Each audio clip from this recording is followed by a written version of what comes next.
How does this work? Special Investment Advisor Paul Tungwarara receives exclusive government tenders through his company, Prevail Group.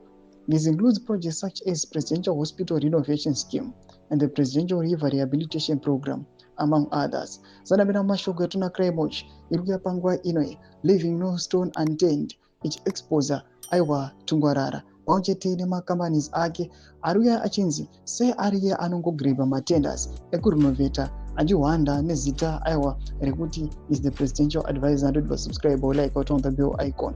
Tipina mkremoch vanokudanyira achiti the same Paul Tungwarara then travels from province to province distributing money and other gifts through the Presidential Empowerment Fund. This raises an important question. Is the money being given to the provinces come from the profits or funds linked to the exclusive government tenders awarded to Tungwarara? Question mark. Is that the case?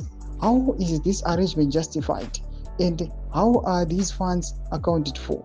Someone please explain how this is supposed to make sense. Mashoko arikuda pangoina tuna kremoch irikuya ichikola up for accountability chiti hatanzwisisi kuti mari dzavari kuachidistribute vari kudziwanepi and panguva ina achigreba all these tenders.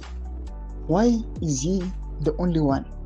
Anonokwanzi ndiye anongori the only one anokwanisa kuwana matenders iwawa ahamboisiwi to the public.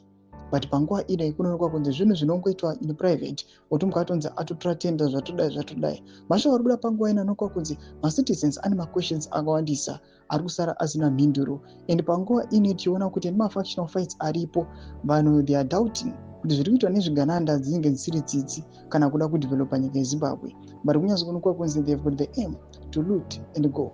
Mashoko arikuda panguva ine muri Zimbabwe imbudze mafunguro enyu kuti kudii pamusoro pezviitiko izvi. So subscribe or like, pauncheteni kutana on the bell icon.